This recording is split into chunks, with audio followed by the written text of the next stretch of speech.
అజేయులుగా పుట్టి విధి చేతిలో ఓడిపోయిన వీరులు. ప్రపంచ చరిత్రలో ఎప్పుడు ఓడని వీరులున్నారా? యుద్ధభూమిలో శత్రువులు వణికిపోయేంత శక్తి, దేవతల ఆశీస్సులు, అజేయమైన శరీరం. అయితే కూడా వాళ్ళు చనిపోయారు. ఈరోజు మనం మాట్లాడుకోబోతున్నాం భారత ఇతిహాసంలో అజేయుడు కర్ణ మరియు గ్రీకు పురాణాల్లో అజేయుడు అఖిలేస్ గురించి. దేవతలే ఆశీర్వదించిన వీర్లను విధి ఎందుకు నాశనం చేసింది? కర్ణుడి జననం. కర్ణుడు సూర్యభగవానుని కుమారుడు. తల్లి కుంతి పెళ్లి కాకముందే సూర్యుడి వరంతో గర్భవతిగా మారింది.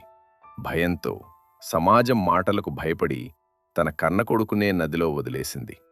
కర్ణుడు పుట్టుకతోనే కవచం మరియు కుండలాలు, అంటే ఎవరూ గాయపరచలేని శరీరం. కానీ రాజకుమారుడిగా పెరగలేదు, గౌరవం పొందలేదు. తన నిజమైన గుర్తింపు తెలియలేదు. ఇక్కడే విధి మొదటి గాయం వేసింది. అఖిలేస్ జననం. ఇక గ్రీకు పురాణాల్లో అఖిలేస్ తల్లి సముద్రదేవత థేటిస్ కొడుకును అమరుడిగా చేయాలనుకుంది. ఆమె అతడిని పవిత్ర నదిలో ముంచింది. కాని తల్లి చేతివేళ్ల మధ్య ఒకే ఒక్క చోటు తడవలేదు, మడమ. అదే అఖిలేస్ బలహీనత. మిగతా శరీరమంతా అజేయం. ఒక్క చిన్న బలహీనత, అదే అతని మరణానికి కారణం. అజేయులైన గుర్తింపులేని యోధులు. కర్ణుడు గొప్ప విలువిద్య, అర్జునుడితో సమానమైన శక్తి, కాని సూతపుత్రుడు అనే ముద్ర. అఖిలేస్ గ్రీకు సైన్యానికి ప్రధాన శక్తి. యుద్ధం లేకపోతే ఓటం, కాని అహంకారం మరియు కోపం అతను ఒంటరిగా చేసింది. ఇద్దరికీ శక్తి ఉంది, కాని శాంతి లేదు. విధి ఆడిన చివరి ఆట కర్ణుడి మరణం.